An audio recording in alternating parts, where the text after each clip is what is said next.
Ustadz, Ana mau curhat Ustadz.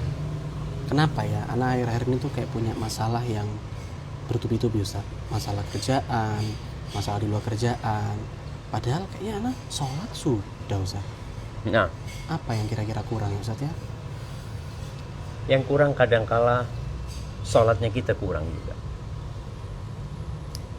Kadangkala kita itu sholat tapi hati kita kemana-mana ya. Maka perbaiki sholatnya dulu. Kemudian hal kedua, kadangkala kita kurang sodaqoh ya. Sodaqoh. Jadi ternyata sodaqoh itu bukti. As-sodaqatu burhan katanya Rasul. Sedekah itu bukti keimanan seorang hamba, bukti keseriusan dia, bukti bahwa dunia ini buat dia bukan tujuan gitu. Terkadang yang membuat kita jadi terbebani hidup ya karena merasa harus ini, harus ini. Padahal enggak, dunia ini hanya tempat sementara. Dan ketika dikasih rizki, Allah mengatakan wa mimma razaqnahum yunfiqun. Dari apa yang kami rizkikan kepada mereka, mereka berinfak. Coba antum lihat, sudah seperti apa sedekah antum gitu. Dan sedekah itu taqi masari as-su ya. Ya, perbuatan-perbuatan baik di antara sedekah itu bisa menyelamatkan dari bala. Dari bala ya. Jadi coba antum ikhtiar ya dengan memperbanyak sedekah, dan nggak harus nunggu kaya antum ya. Antum punya 20.000, insya Allah bisa tuh bangun gedung STD itu. Masya Allah. 20.000 dan jangan Bisa dianggap jadi remeh. jariah juga itu Oh, jadi jariah lah. Masya Allah. Jadi jariah, bukan seperti sedekah yang dimakan kemudian habis. Tapi insya Allah akan mengalir ke antum ketika antum di alam kubur antum, insya Allah. Urusannya dimudahkan, hati antum semakin tenang, dan sedekah antum menanti antum. Iya Ustaz, mungkin Ana memang perlu banyak-banyak bersedekah Ustaz. Jazakallahu khairan. Barakallahu fikum ya. Barakallahu fikum Ustaz. Ya Allah, ketemu lagi insyaallah. Siap Ustaz. Hayyakumullah. Jazakallahu khairan Ustaz. Assalamualaikum. Waalaikumsalam warahmatullahi wabarakatuh. Ketika laki-laki tidak memberikan nafkah, maka kepemimpinannya akan pincang. Pernah ada seorang pemuda, sudah nikah dia, konsultasi. Sama di Arab sana ada lembaga konsultasi berkaitan dengan kehidupan rumah tangga. Dia ngomong, Syekh, ana ini tidak tahu kok merasa kurang dihargai sama istri ana. Lalu Syekh itu tanya, engkau tinggal di rumahnya siapa? Rumahnya istri. Padahal suami punya kewajiban memberikan tempat tinggal. Sekarang dia tinggal di rumahnya istri. Kemudian istrimu bekerja, biaya rumah siapa yang nanggung? Ya ana dan istri ana, seperti itu. Maka Syekh mengatakan itulah yang menyebabkan kepemimpinanmu jadi pincang. Ketika engkau tidak menjalankan tugasmu sebagai seorang suami dengan baik dan benar. Telah ditanamkan, dihiasi di diri manusia itu cinta syahwat minan nisa. Yang pertama kepada wanita. Coba angkat tangan di sini yang tidak suka sama perempuan. Kalau ada sakit, yang lihat perempuan, na'udzubillah. Kalau lihat laki-laki, masya Allah. Ini marid, ini sakit dia. Zuhina linnas hubbus syahwat minan nisa wal banin, dan anak-anak muncul sekarang orang-orang yang tidak suka sama anak. Sakit. Betul. Wal qanatiril muqantarati minadz dzahabi wal fiddah. Harta yang berlimpah ruah, siapa yang tidak suka ya?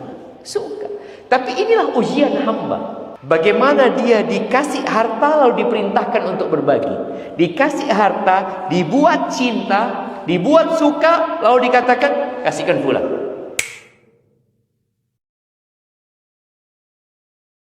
Orang yang tidak menjalankan tugas beribadah kepada Allah itu seperti binatang.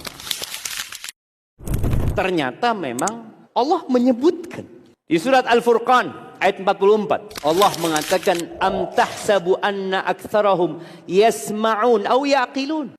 Apakah kau mengira kebanyakan orang-orang itu mendengar, berakal ketika dikasih tahu, dikasih nasihat, didakwain agar beribadah kepada Allah Azza wa Jalla, lalu mereka menolak? Kata Allah Jalla Jalaluhu, inhum illa kal an'am. Mereka tidak lain kecuali seperti binatang ternak. Seperti sapi, seperti kerbau, seperti kambing, seperti onta. Balhum adallu sabila. Bahkan mereka lebih parah daripada binatang.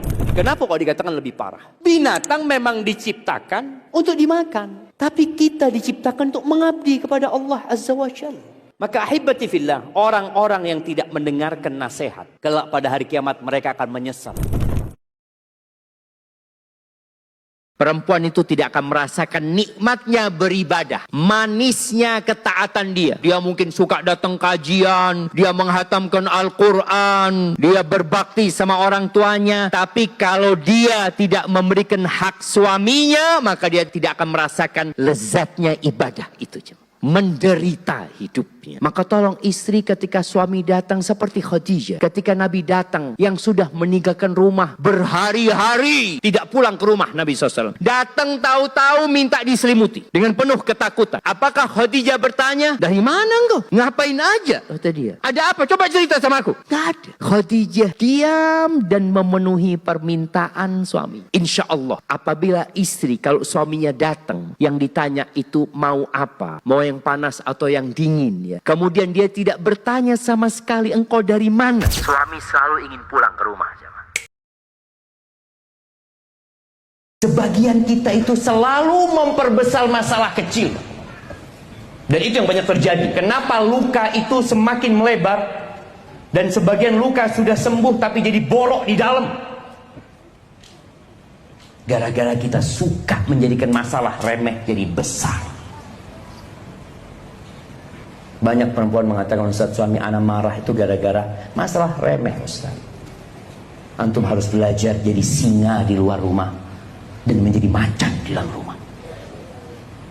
Ingat kisah 11 wanita yang menceritakan suaminya. Jadi cerita tentang suami. Ini buka-bukaan dia dengan suami. Salah satunya mengatakan, Zauji idza dakhala fahid. Suamiku tuh kalau masuk rumah itu kayak macan. Wa idza kharaja asid. Kalau dia keluar rumah, dia seperti singa. Wala yas'al amma ahid. Dan dia tidak pernah menanyakan apa yang dia tinggalkan. Para ulama menjelaskan ini ujian buat suami. Suaminya itu kayak macan, urusan-urusan remeh, kecil, nggak diurusin sama dia.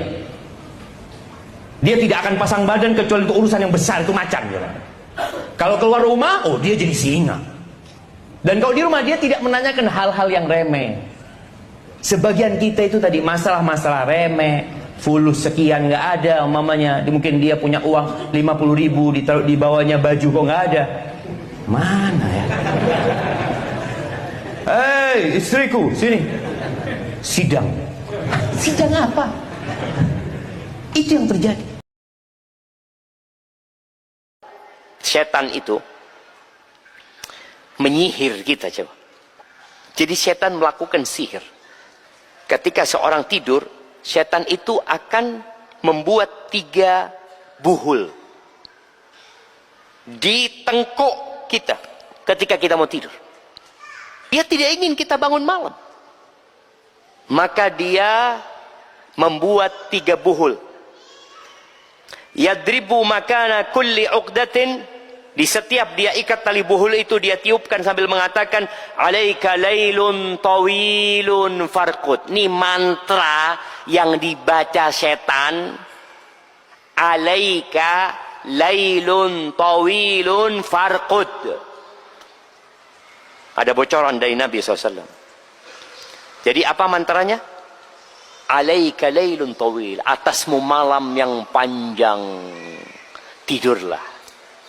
Malam yang panjang, tidurlah. 1 buhul. Yang kedua, alaika lailun tawilun farqud. Yang ketiga sama, alaika lailun tawilun farqud. 3. Kalau dia bangun kemudian menyebut nama Allah, dia mengatakan alhamdulillahilladzi radda ilayya ruhi wa afani fi jasadi wa adzina li bidzikrih. Atau dia mengatakan alhamdulillahilladzi ahyana ba'dama amatana wa ilaihin nusyur. Atau zikir-zikir Allah yang lainnya, maka 1 buhul terlepas. Kalau ternyata dia berwudu, dia tidak hanya berzikir. Kan ada orang bangun berzikir tapi duduk aja dia. Pegang handphone. Berarti yang terlepas baru 1 buhul. Tapi kalau dia wudu, inhallat uqdah, maka buhul yang kedua terlepas. Kalau dia sholat, maka buhul yang ketiga terlepas. Apa yang terjadi? Fa asbaha nasyitan thayyiban nafs. Maka orang ini akan menjalani hidup di pagi hari itu penuh semangat dan penuh kegembiraan. Thayyiban nafas. Dan antum merasakan ketika antum bangun, ya bangkit, sholat, ya Allah, seneng aja. Wa illa, tapi kalau ternyata enggak, dia tidur sampai bablas subuhnya, sholat malam enggak, subuh juga enggak, asbaha khabithan nafsi kaslan, jiwanya akan buruk. Kita berbicara bagaimana menyucikan jiwa. Ini orang jiwanya khabith, busuk,